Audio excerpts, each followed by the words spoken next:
see right now, without LeBron, Lakers are struggling. Let me tell you about a team I hate, all right? I know the Dallas Cowboys fan is here, so I had to make sure he knew how much I hate this team. I'm ready. I've often said that the people who run baseball, they try very hard to ruin it. I'm from Brooklyn. I don't have a problem saying it to his face. Oh, I'm from Brooklyn. Hey, guys, any...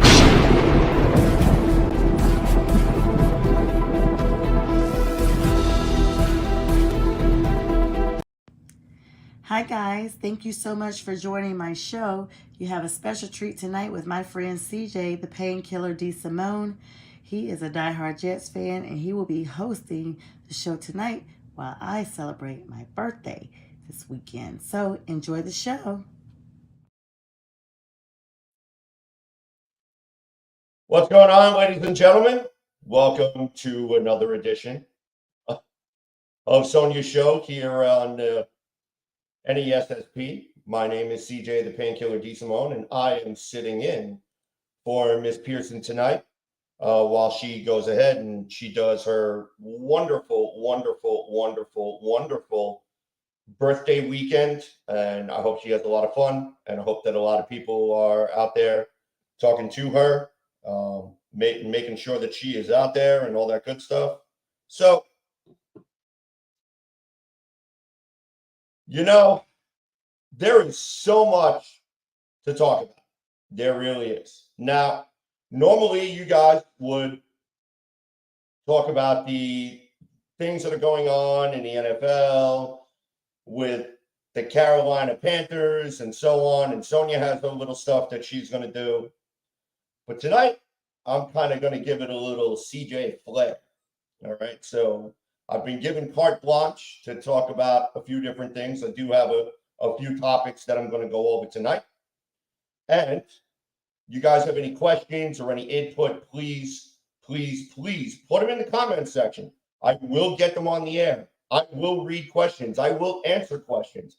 We will have some fun tonight. We really will. And I promise you, I will not disappoint. All right. So first things first, let's go ahead and get ourselves ready to go. All right. We got to set the mood a little bit here.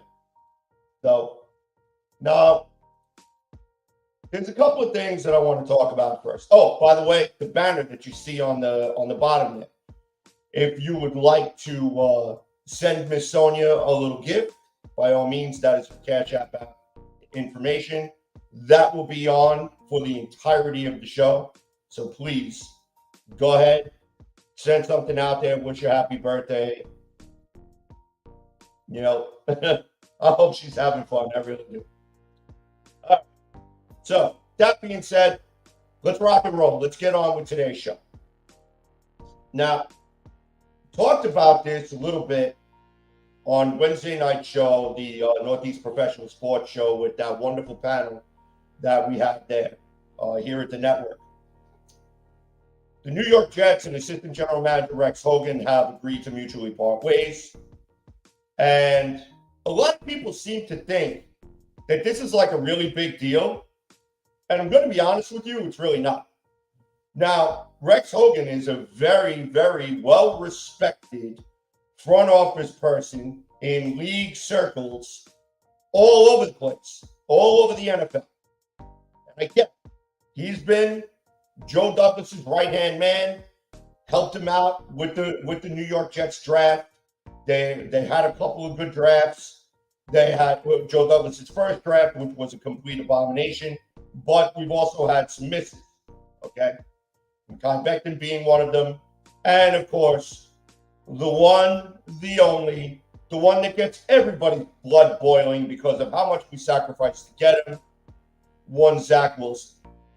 Now, he had major input in that pick, but, again, as I have said on my show and a couple of other shows that I've been privileged enough to be on, the Zach Wilson pick was not exactly one of Joe Douglas or Robert Saleh. They both were planning to go after Penei Sewell or another offensive lineman whose name unfortunately escapes my mind right now. But Zach Wilson was not the pick. for number 2 overall. So I'm sorry, but hate to disappoint everybody. But Zach Wilson was not on the top of the list. He was actually, the word came down from on high. Hey, you got to pick this guy.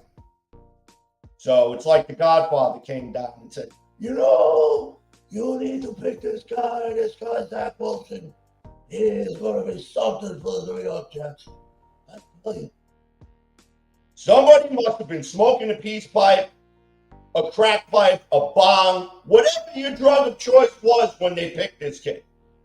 Okay, because I have no idea what they saw. As far as I can tell, the only thing that they fell in love with was the cross-body throw at his pro day, in which he launched the ball about 50-plus yards. Again, crossed his body, which is something you're not supposed to do in the NFL. And his receiver caught the ball, and everybody was like, ooh, this kid's going to be great. Oh, my God. He can make that throw. Just imagine what he can do in the NFL. Yeah, we found out what he can do in the NFL. He is not an NFL caliber quarterback. I've said this over and over and over and over again, and I will continue to say it until he is no longer a member of the New York Jets, which I expect this offseason, which is exactly what's going to happen. Now, that being said, CJ, what does that have to do with Rex Hogan? Well, Rex Hogan was the knucklehead who had major influence in picking Zach Wilson. All right. And also a couple of other bums in which the Jets swung and missed in regards to the draft. So if Joe Douglas is feeling like, hey, this is really a good thing. This is a good thing for the New York Jets. We're this close. As he said at the end of the year press conference, also taking the slings and arrows for the lack of production from the New York Jets this past season, which was a complete abomination. And no, ladies and gentlemen, I am not going to curse. I promised Sonja I would not. I'm keeping my promise. So you may hear me say other words, but I'm not going to curse tonight. So if anybody who's just tuning in to listen to me cursing, I'm sorry to disappoint, but I made a promise. I got to keep a promise. But don't worry, there'll be plenty of cursing on tomorrow night's show, Weapons Hot at 8 p.m. Shameless plug there. So be sure to tune in because that'll be fun. Now, Rex Hogan, somebody's going to scoop him up because he's had a lot of success throughout the course of his career. So this was his second stint with the New York Jets. He was here before, I believe, in 2014, 2015. So it's going to be it's going to be interesting to see exactly how things shake out. Now that that's out of the way. Now I want to turn my attention to something else. So, by the way, before I switch topics over to what I want to talk about next, if anybody has any questions, anybody has any comments, please put them in the comments. I promise you I will get them on the air. All right. So now that Rex Hogan's out of the way, and we say bye to him, and bye to the Jets' disastrous 2023-24 season, where I keep telling Sonja, and I'm sure she's going to listen to the replay. And I'm going to tell you something, sweetheart. Now I'm going to stop for a moment and talk a little bit about the Carolina Panthers. Yeah, you have an owner who, and I'm sorry to say this, he's got his head so far up his ass that if you turn him sideways, he looks like the letter Q. Because he wants to be in control of the entire football operation. And as an owner, if you want to make sure that your franchise is successful, you need to worry about the business end and leave the football end to football people who actually know what they're doing. Because the Carolina Panthers at one time were a very good franchise in the NFL. They made it to a Super Bowl. Okay? They were extremely competitive. Except now in recent history. So now, the way that I look at it is like this. They have a brand new head coach, going to bring in a brand new staff. Probably going to be a brand new offensive system. You have a young quarterback in Bryce Young.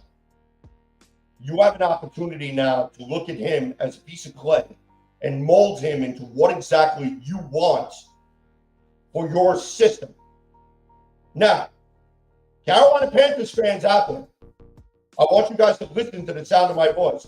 Take it from somebody who's been suffering over 40 plus years with this franchise right here.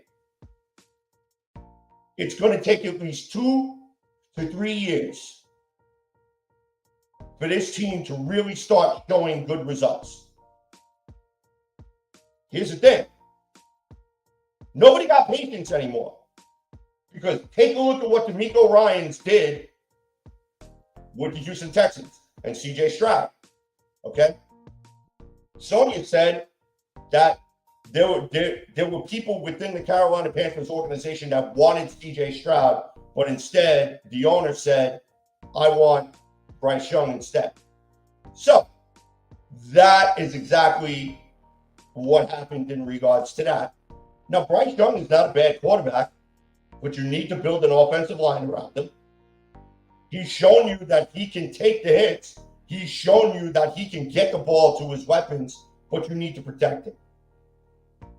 You need to build a wall in front of him. You need to get him a good running game. A couple of good skill position players that are going to be able to stretch the field. Give opposing defenses something to think about. When you do that, then your offense will start to churn. I still have yet to see this with the New York Jets. Okay? So, fans, don't fret. Don't be discouraged. Don't be mad. Look at this offseason with optimism. Look at this offseason with an opportunity for a new voice in the locker room, for a new coaching staff within those walls to set a brand new message. And if you can get the right people in there to buy that message, you guys will be on your way to getting right back into NFL relevancy. And it will not take you that long to do it. All right. My TED Talk for all the Carolina Panthers out there. I love you guys. Go up. Now, as we get off the Rex Hogan subject, let's now talk about the article which seems to be taking the Jets fan base by storm. Article written by The Athletic, authored by Zach Rosenblatt and Diana Rossini. Aaron Rodgers, Robert Saleh, and how the Jets season fell apart. Something has to change. No kidding, something has to change. Wow. I am so happy that you guys, with all of your journalistic experience between the two of you, picked out that wonderful, wonderful, wonderful title. So, I'll read you a couple of excerpts from this article, and then I'm going to give my thoughts on it.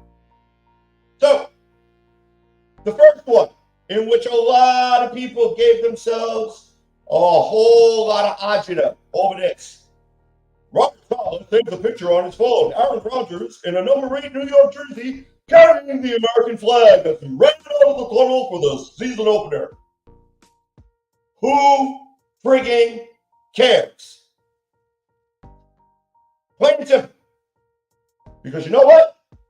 If I'm the head coach of the New York Jets, and I know that I'm the first Hall of Famer on my roster right now, and I have the ability with my defense, and if this guy can stay healthy and our offense can actually function, that this could be a playoff team.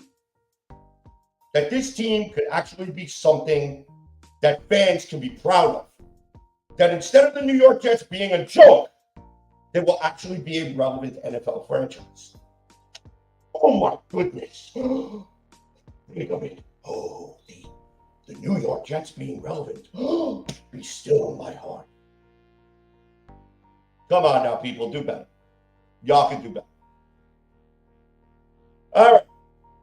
Yada, yada, yada. As we go through, this is the part that really started getting the fan base upset.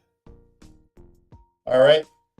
Now, Just bear with me. I'm finding it here as this is a pretty long article. I do invite everyone to go and read it because I read it and I did not think it was as bad as other people portrayed it. I feel like that other people took excerpts from this article and tried to paint Diana Rossini as having an agenda, and Zach Rosenblatt giving him static as well.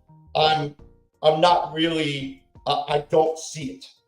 Okay, but this is where it starts to get a little bit interesting. Now, y'all remember Zach Wilson told the New York Jets, hey, I want to play quarterback after they needed him to come back and to play. He was like, nah, I'm good, bro. Yeah, no. Here's what the article had to say in regards to that. When Wilson was benched for Boyle ahead of Week 12 with the Dolphins, he knew his Jets career was over. According to multiple team sources in their meeting to discuss Wilson's benching, Saleh told the quarterback that he would be inactive for the rest of the season and that the team would try to trade him in the offseason. Now, before I go any further, this was a request made by Wilson and Wilson's agent. And again, I have this on good authority that that's exactly what transpired. As we continue. But in the days before the Falcons game, Saleh reversed course and told Wilson to start practicing as if he might play again. He did not play against Atlanta, but after the Jets lost, Wilson knew they were considering starting again. He expressed reluctance about returning to play and said that he would politely decline if asked based on his previous conversation with Saleh and fears of getting injured behind the Jets' makeshift offensive line.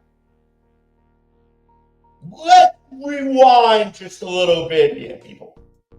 All right? Zach Wilson made it known throughout all of Florida Park that he was done with the New York Jets. There was not one person that he did not tell. He even told the damn janitorial staff. All right? That's how far this went. So when people want to paint the New York Jets organization as a circus, you're stretching it a little bit, because there are also other sources from the inside creating that mess. And this is why Robert Saleh got upset. Why? Because when the team is doing great, nobody leaks anything to the media. Everybody's too busy patting themselves on the back. Hey, we're doing a great job. Everything's great here. But when things are going bad, holy cow, you have all the anonymous sources that crawl out of the woodwork. Like they pop up out of the ground. Look, I got one popping up out of the ground right here. All right. That's going to tell them. Yeah. You know what they said? Oh, man. Robert Saleh said this entire team sucks. You know, he can't wait for his contract to be over. And then on the other side, yeah, you know what Zach Wilson said? Yeah, Zach Wilson said that he just don't want to play quarterback for the New York Jets anymore. He says this team sucks and he wants out. And what do we got?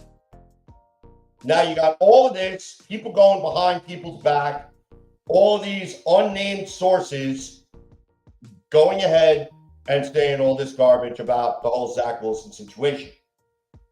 Now, let me review a couple paragraphs later.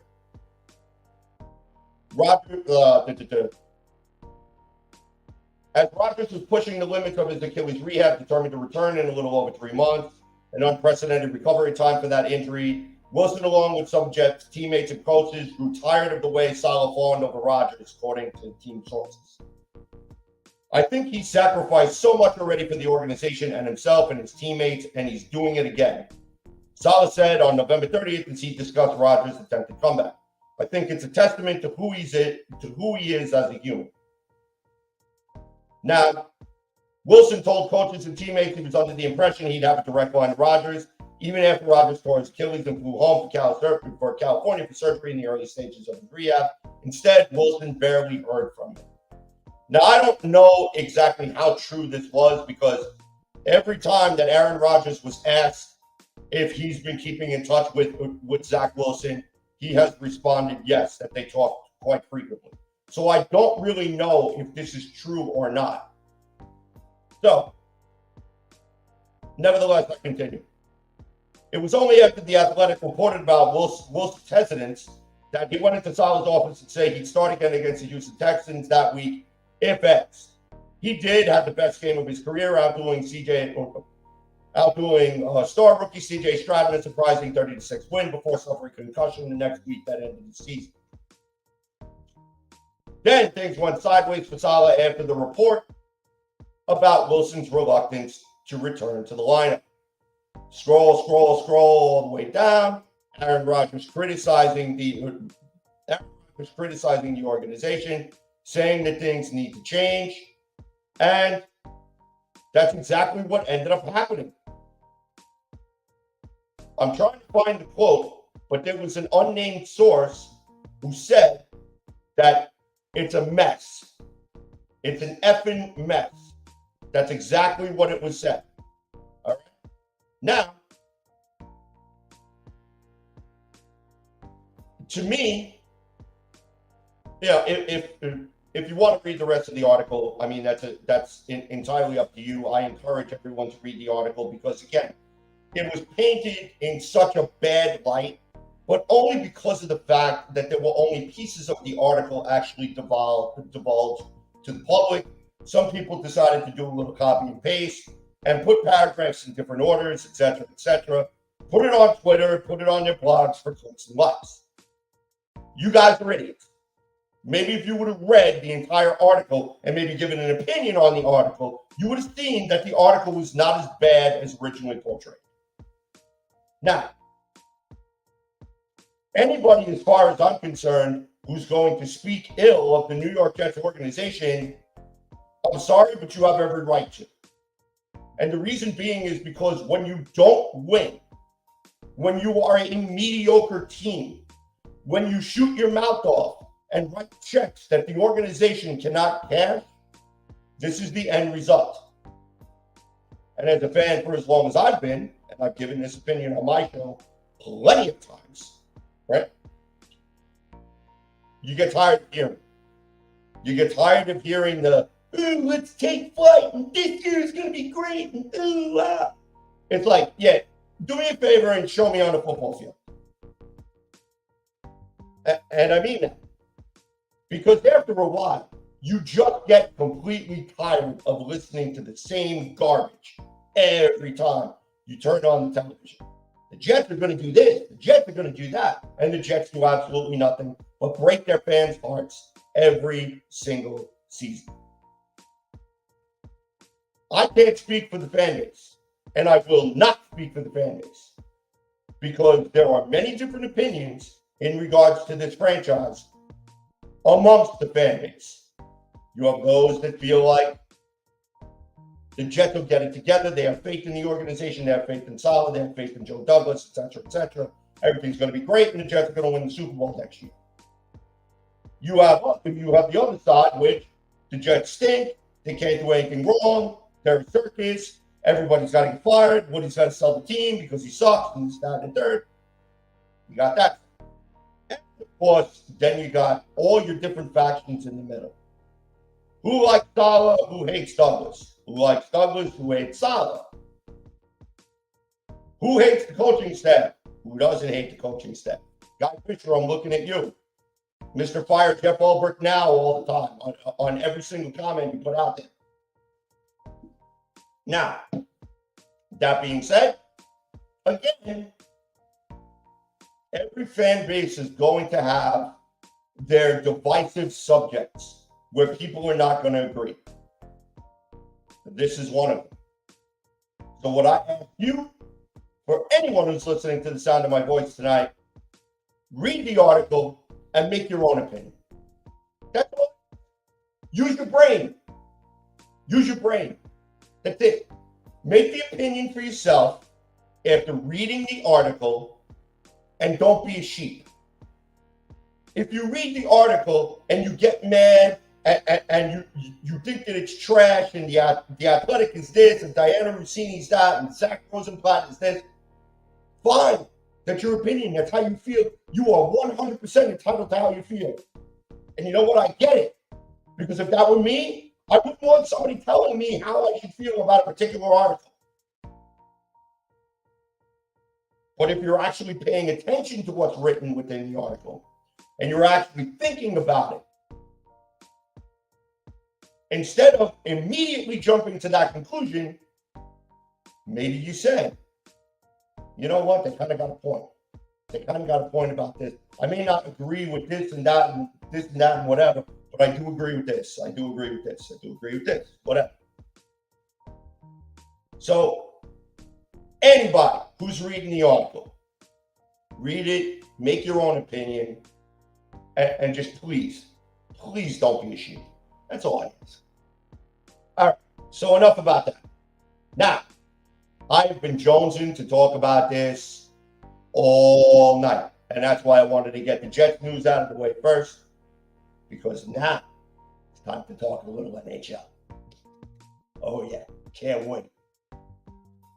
The NHL All-Star Game is this weekend, by the way. Tonight is the skills competition, so if you get an opportunity and you really want to be entertained by some highly skilled hockey players, please go and tune into it, because it is awesome. Really quick, I got to get this on the phone. Hey, Sonja, you look different tonight. Watching live on Roku. Why do you want to get yourself all upset about talk? I love it. I love it. First off, thank you so much for tuning in tonight. Gotta love it. A wonderful producer for NESSP. I love you guys so much. Thank you as always. It's nice to finally see a comment up there. All right, so the NHL All-Star rosters tonight.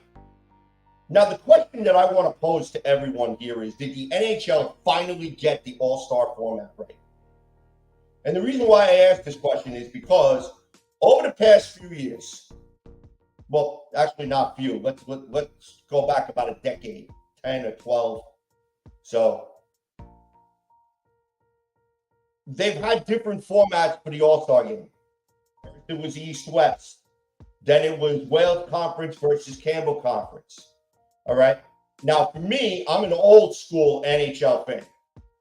And I mean, I remember my days for when the New York Rangers were in the Patrick division. And there was the Norris division. There was the Smythe division. There was the Adams division.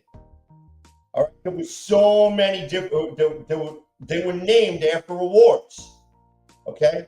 They were named after players, subsequent players who are in the Hall of Fame. Okay. And then there wasn't Eastern Conference or Western Conference. You had your Wales Conference, because when you win your conference championship, you are awarded the Prince of Wales Trophy, the Prince of Wales Conference Trophy. All right. And swing over to the Western Conference, which used to be called the Campbell Conference.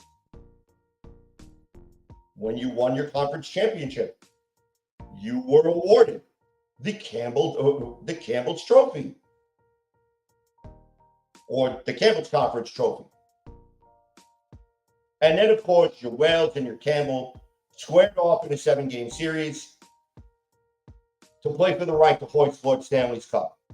In my opinion, one of the greatest championships ever in sports.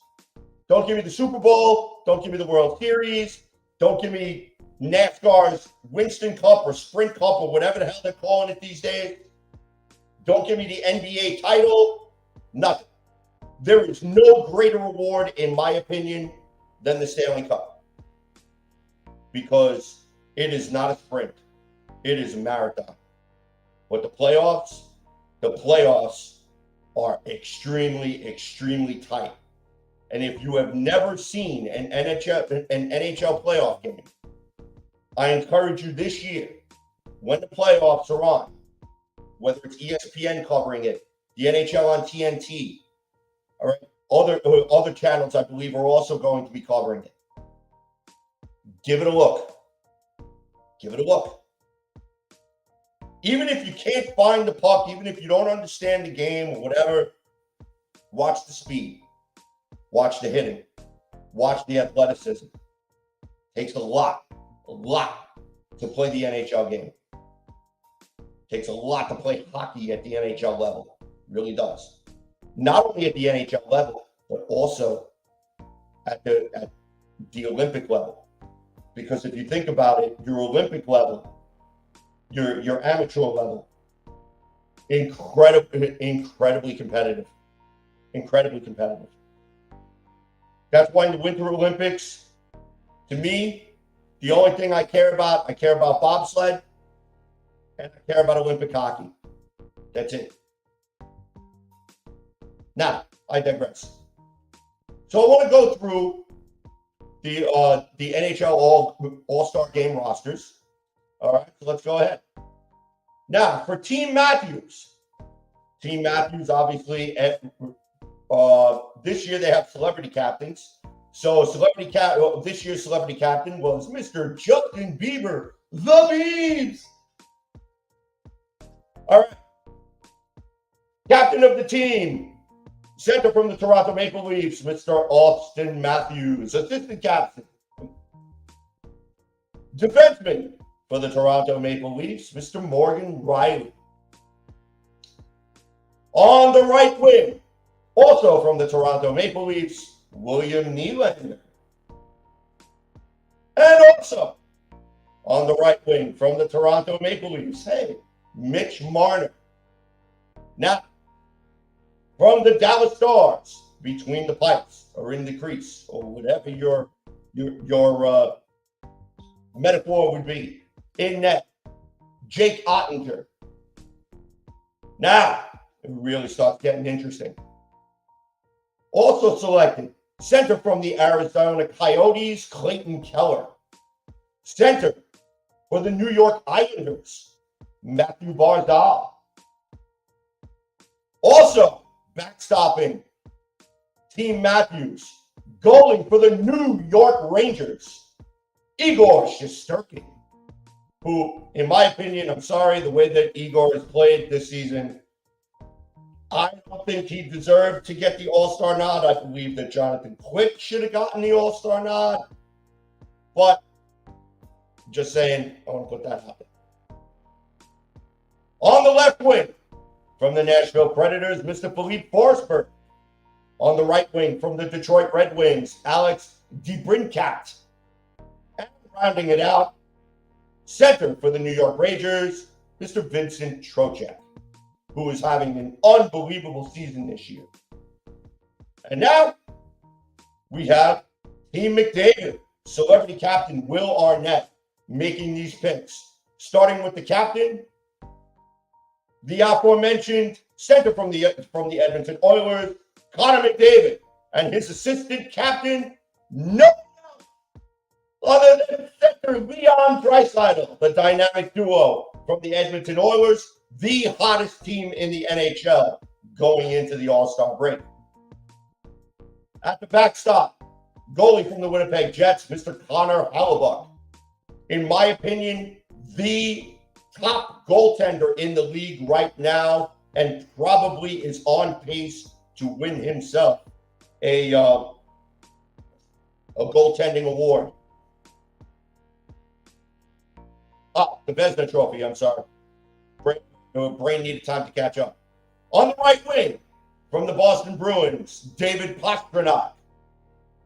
Defenseman for the Buffalo Sabres, Mr. Rasmus Dahlin. Center from the St. Louis Blues, Mr. Robert Thomas. Center for the Florida Panthers, Sam Reinhart. And also, in the backstop from the Florida Panthers, Mr. Sergei Bobrovsky. Now, rounding it out, center from the Columbus Blue Jackets, Mr. Boone Jenner. Center from the Montreal Canadiens, Mr. Nick Suzuki. And rounding it out, center from the San Jose Sharks, Tomas Hertl. Now, Team McKinnon, celebrity captain this year was Tate McRae. This should be interesting. And of course, your captain, the center from the Colorado Avalanche, Mr. Nathan McKinnon. Your assistant captain is defenseman from the Colorado Avalanche, Mr. Cale McCarr. And third, this is a shout out to my boy Mike Maynard, who's going to be my co-host on the hockey show. I'm going to be starting up very, very soon. Center from the Pittsburgh Penguins, Mr. Sid the Kid Crosby. Goalie for the Colorado Avalanche in the backstop, Mr. Alexander Gorgiev. Former New York Ranger, by the way. Left winger for the Minnesota Wild, Kirill Kaprizov. Center for the Carolina Hurricanes, Mr. Sebastian Aho. Right winger from the Washington Capitals, Mr. Tom Wilson. Somebody needs to hit this dude with the bus. In the backstop from the Boston Bruins, Mr. Jeremy Swayman. Right winger from the Philadelphia Flyers. Shout out to the Philly sports guy, Mr. Travis Konecny. And now center for the newly acquired Vancouver Canucks, Mr. Elias Lindholm, or Elias Lindholm. And rounding it out, right winger from the Seattle Kraken, Oliver Bjorkstrand. And now here's Team Hughes. Celebrity captain here was Michael Bublé. I'm sure he was probably singing at some point when he was making his selections. So we've got two captains here. Co-captain, defenseman from the Vancouver Canucks, Mr. Quinn Hughes, and co-captain, center for the New Jersey Devils, Mr. Jack Hughes. Jack Hughes will not be appearing or playing in the NHL All-Star Game this year due to injury. So Quinn Hughes will probably take over the seat for right now. Assistant captain for this team, center for the Vancouver Canucks, Mr. Elias Pettersson. Right winger from the Tampa Bay Lightning, Mr. Nikita Kucherov. In the backstop, goalie from the Vancouver Canucks, Thatcher Demko. Left winger from the Winnipeg Jets, Mr. Kyle Connor. Left winger from the Ottawa Senators, Brady Tkachuk. I'll tell you a story about this one over here really quick before I go through the rest of the lineup. My son thinks that Brady Tkachuk looks like an alien from another planet. I want you guys to take a look at him and see if you agree. It would be funny if he did. And now, moving on, left winger from the New Jersey Devils, Mr. Jesper Bratt. Goalie for the Los Angeles Kings, Mr. Cam Talbot, another former New York Ranger. Right winger from the Vancouver Canucks, Mr. Brock Boeser. Center from the Vancouver Canucks, Mr. J.T. Miller, another former Ranger. And right winger from the Anaheim Ducks, Mr. Frankie Vetrano, also another former New York Ranger. There are two injured players who will not participate who actually did make the roster. Center for the Chicago Blackhawks and Dynamo superstar, Mr. Connor Bedard. And center for the Vegas Golden Knights, the defending Stanley Cup champions, Mr. Jack Eichel. And that, ladies and gentlemen, rounds out your 2024 NHL All-Star roster. Now, one of the things that I did want to say in regards to the format for the NHL All-Star Game. Here are the things, in my opinion, that the NHL got right. The skills competition was always there. They did add a couple of things to the skills competition, which is good. But the All-Star Game was either the Wales Conference versus the Campbell's Conference. Again, I'm showing my age when it comes to the NHL. Then when they switched everything over, it was East versus West. Then for a little bit, they had USA versus the world, where any players that were selected, if you were born in the United States, you got to play for Team USA. If you were born anyplace else in the world, you would play for the world team. That actually was a pretty cool format. I liked that, especially to highlight USA hockey. I like that. But it was short-lived, unfortunately. And then they went back to East versus West. And then now they finally decided to shrink it from 5-on-5 instead of it just being a glorified scrimmage to actually now doing a 3-on-3 with different teams in a tournament format with a winner-take-all $1 million prize at the end of the pot. Whereas before, with the All-Star Game, I'm not really sure if they got anything. I think maybe they got paid for their appearance or whatever. But what makes it cool about the NHL All-Star Game is there's a myriad of different things. So if you're a hockey fan and you want to see who's got the hardest slap shot, that's right up your alley. If you're into skating competition, who's your fastest skater? That's right up your alley. There's a plethora of other things. There's the sharpshooting contest, where they put 4 targets in each of the goal. I'll never forget, Ray Bork whacked all of them 4 shots. And I'll never forget that, because that's still a highlight clip that still gets played even to this day when they talk about the NHL, when they talk about All-Star Weekend. All right. Now, that being said, this is where I think that other leagues need to take notice. Now, the NBA does its own thing with the All-Star Game. Baseball does its own thing with the Home Run Derby. And then, of course, the All-Star Game, where the All-Star Game now has implications in the postseason for the leagues, which kind of ramps up competition a little bit instead of it being a glorified scrimmage.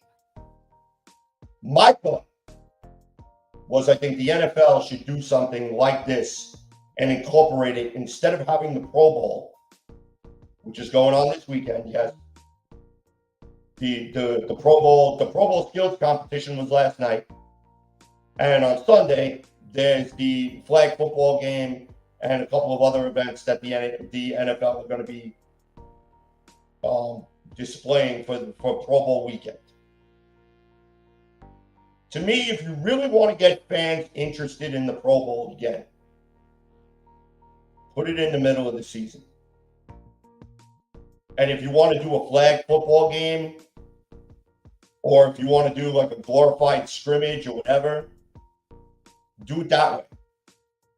Where you have your weeks, you have your first part of the season, your All-Star break, and then your second part of the season, which goes into the postseason.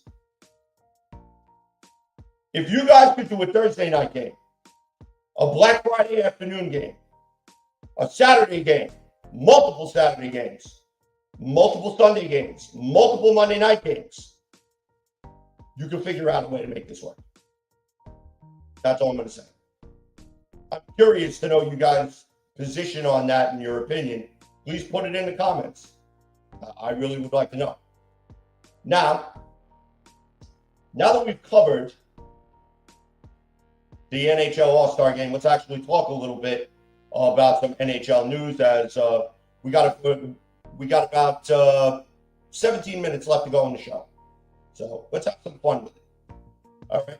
First things first, the breaking news that came out not too long ago: the Los Angeles Kings fired head coach Todd McClellan, and now they have named in the interim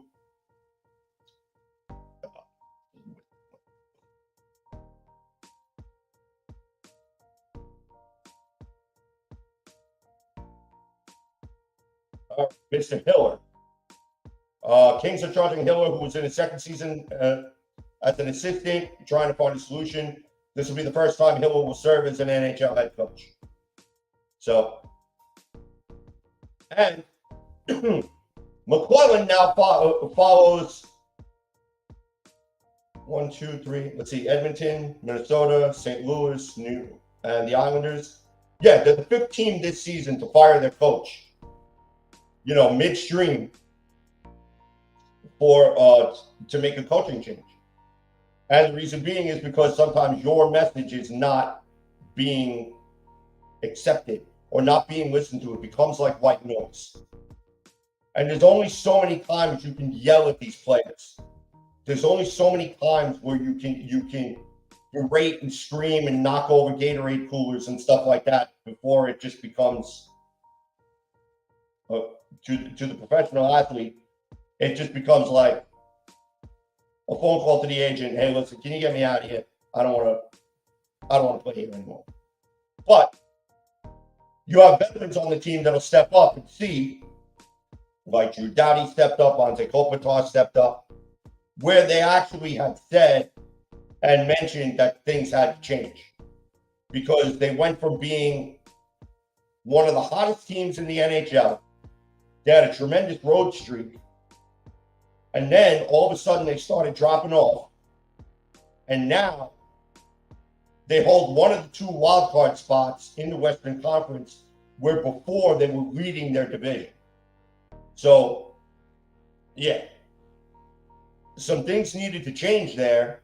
And that's exactly the reason why they made this move now. And personally, I think it's a smart move, especially if you guys are pushing all your chips to the center to go all in for a playoff push, where you guys think you have what it takes to go deep within the NHL playoffs and win a Stanley Cup, then this is the move you need to make. And this is actually the perfect time to make it, because you got 9 days off, 10 days off, however your last game scheduled works out with the All-Star break. Some teams got 9 days, some teams got 10 days. There were some that got 8. But throughout that time, you have this time to now get yourselves in gear after the All-Star festivities, and now get the mindset for the second half of the season, where now this is the push. And the NHL trade deadline is about 4 or 5 weeks away. So now is the time. Within the next 3 to 4 weeks, this is what I said this past Wednesday on the Northeast Professional Sports Show. Within the next 3 to 4 weeks, you're going to start to see good teams start to separate, and you start to see teams drop off. And that's going to be interesting, because then you're going to get to see whether or not who's going to be buyers at the trade deadline and who's going to be sellers at the trade deadline. So, that being said, let's take you through the NHL standings real quick. All right. We'll start over in the Eastern Conference in the Atlantic Division. The Bruins are leading that division with 71 points. The Panthers are right behind them with 66. The Tampa Bay Lightning, the team that just, no matter what it is, they just never go away. They find a way to stay relevant. They're in third in that division with 59 points. The Maple Leafs are right behind them, a point behind them at 58. The Red Wings, all right, surprise team this year, again with 58 points. The Sabres, only 10 points behind the Red Wings. And even though they're in a rebuild right now, they're still taking advantage of opportunities where they can win games, and they're making it hard on teams. Montreal Canadiens, again with 48 points, right behind the Sabres. And, you know, they're another team. I like Marty St. Louis on that team. You got to give him a lot of credit with what he's doing with that team in a rebuild. They play hard, they play fast, they're scrappy, and they can give you a bad night if you don't pay attention. And at the bottom of the Atlantic Division, the Ottawa Senators. They've struggled with a lot of injuries. Vladimir Tarasenko is trying to put that club on his back. We'll see how far they go. They're down at the bottom over there with 42 points. Now, keep on moving on. Let's go to the Metropolitan Division, right? My beloved New York Rangers leading the pack with 63 points. Carolina Hurricanes hot on the Rangers' heels. In second with 61 points, the Philadelphia Flyers right behind them. Again, another shout out to the Philly sports guy. In third in the Metro Division with 56 points. The Islanders are right behind them with 52. The Penguins are right behind them with 51. The Devils are tied with the Penguins also with 51 points. The Capitals are tied with both the Penguins and the Devils with 51 points. And, of course, the Columbus Blue Jackets at the bottom of the division with 42 points. They've had some serious injuries. They've also ran into some bad puck luck. So it's going to be interesting to see how they do down the stretch, if they end up becoming buyers or end up becoming sellers. Now, let's switch gears over to the Western Conference. Colorado Avalanche leading the way over here, 67 points. In the Central Division, the Stars right behind them, 66 points. The Winnipeg Jets, 65 points. Those are your top three, all right? St. Louis Blues, a little bit of a gap there between the Jets and the Blues, 54 points, but they're tied with the Nashville Predators, also 54 points. Behind them, the Arizona Coyotes, 49 points, Minnesota Wild, 47, and the Chicago Blackhawks in the midst of their rebuild, down at the bottom with 30 points. Now let's switch gears over to the Pacific Division.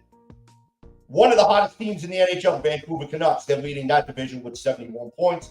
The Vegas Golden Knights, the defending Stanley Cup champs, behind them with 64. The Edmonton Oilers, the hottest team in the NHL right now. In their last 10, they are 10-0-0. They have won 16 in a row. They're in third right over here with 59 points. You have to watch out for them. The LA Kings, all right? We just talked about them, right? Firing their head coach. They got a new interim coach. It's going to be interesting to see if that new voice can get them beefed up. They're behind the Oilers with 56 points, fourth in that division. The Kraken, right behind them, 52 points. Calgary Flames are sitting right behind the Kraken with 49. The Anaheim Mighty Ducks, again, with their rebuild, at 38 points. And the lowly San Jose Sharks with 33. However, the San Jose Sharks, even though their record, 14-32-5, don't let this team fool you, because even though they're struggling, they can still give teams fits. So they are a team you're going to have to watch out for. You really are going to have to watch out for. And that, ladies and gentlemen, was the NHL hockey talk for tonight. So, we still got a few minutes left. So what I'm going to do is, we'll freestyle it a little bit here, shall we? Now, let me tell you guys a little bit about me. Born and raised in the Bronx, New York, transplanted New Yorker down here in Central Florida. I am the host of Weapon Top Mission Briefs, which you see right behind me, the graphic. Shout out to Mr. J.R. Brower for the graphic. I do a show every Saturday night at 8 p.m. on Northeast Streaming Sports. By all means, come and check me out. I would love to have you guys on. I'd love to have comments on there as we stream on the Roku channel. Now, I will warn you, my show is a little bit explicit, as I do use adult language on that show, because a lot of times when I'm talking about the Jets, it's never nice. It's always about how aggravated I am about some of the things that they're doing. So it doesn't make me a negative fan, but it just makes me a more realistic fan. Although sometimes the two get jumbled together and the waters become muddy. But whatever. Also, Weapon Top Mission Briefs, I did start up a new YouTube channel. We're getting that off the ground. Hopefully within the next couple of weeks, we'll start producing content there. So again, plenty of ways that you can consume Weapon Top Mission Briefs. And I hope you guys that are watching tonight will come and take a look at it and, just give us a look. The Northeast Streaming Sports Productions Network. They are incredible. Shout out to Mac and the producers. Shout out to the panel. Shout out to Sonja for giving me an opportunity to host her show tonight. I love doing shows with her. She is absolutely amazing. She's a wonderful person, and she knows her stuff about sports. Again, diehard Carolina Panthers fan. So reach out, support the show, help her out, help it grow, spread the word wherever you want to put it. As this show is definitely awesome. So again, that's a little bit about me, and I'm done talking about me. What I do want to do is, we still have a couple of minutes left. I want to talk to you all about something, about a cause that's near and dear to my heart. This month, besides being Black History Month, is also Mental Health Awareness Month. So if you know somebody who is struggling with mental illness, you know someone who is having a very, very difficult time in their lives, please reach out. Reach out, talk to them, stay in constant communication with them, let them know that you care. Because sometimes the people that are the most silent are the people that are fighting battles you know absolutely nothing about. And they may be fighting a war that they're not telling anybody because they don't know how to ask for help. Or they may have asked for help in the past and people have turned their backs on them. So if you know somebody who's struggling, if you know somebody who's having a really, really difficult time, reach out to them. Give them a call, check in. It costs nothing to say, hey, how you doing? Shoot a text, make a phone call. Hey, how are you doing? How are you doing? Because that call could be the difference between somebody telling you what's going on with them and somebody deciding to just take their own life. All it takes is that. All it takes is for someone to call. And of course, if you yourselves are in crisis, please call the National Suicide Hotline, 988, open 24 hours a day. They have counselors on hand, which can actually, they can help you. They will be able to refer you to resources within your area in which you could receive the help that you need. And again, 988 is free. So by all means, take advantage of it because it's there. Because I can guarantee you, regardless that you think how bad it is not beyond hope. And sometimes all it takes is a phone call. It just takes a text message.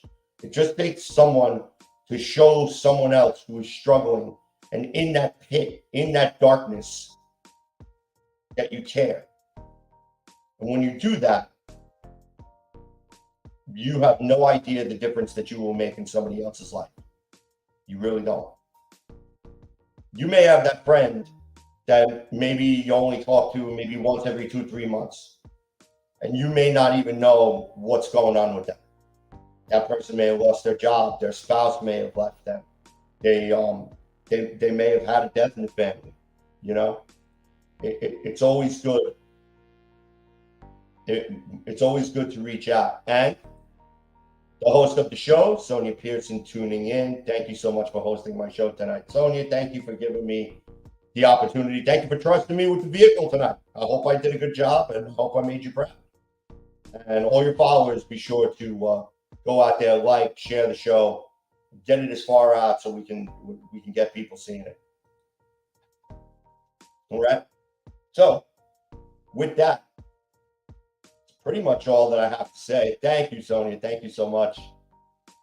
Great show. Oh, that makes me feel good. It really does. It really does. You have no idea how something as small as this can really make somebody's day. Much like I was talking about. You could pick up the phone, send somebody a text, give somebody a call. Hey, how you doing? What's going on? Because you never know. You could be right there. All right. You could be that difference between, again, someone being able to reach out for help and someone taking their own life. So, again, just be good to one another. Really, be good to one another. It doesn't cost you anything. Try and help somebody if you know somebody's hurting. All right. So with that, I'm sorry to end the show. I feel like I ended the show on such a somber note. But hey, you know what? It's Sonja's birthday. Happy birthday to you.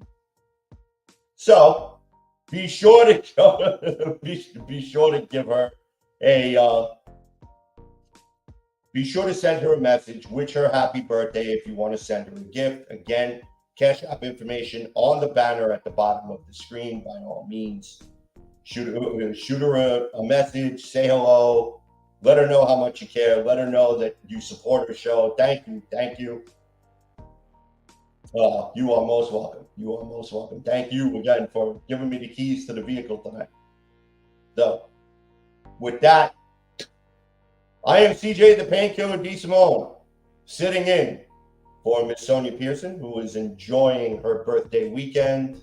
I hope that she has all the fun in the world. I'm sure she's going to have some great stories when she gets back. Have fun. My message to all of you, thank you so much for tuning in tonight, for keeping me company, for supporting Sonja's show, for supporting the network, the liking, the subscribing, the sharing. We can't thank you enough. This show does not exist without all of you. We love you guys very much. And this is CJ the PainKiller DeSimone, signing off for tonight. We will see you guys when we see you guys. Peace and love, and be good to one another.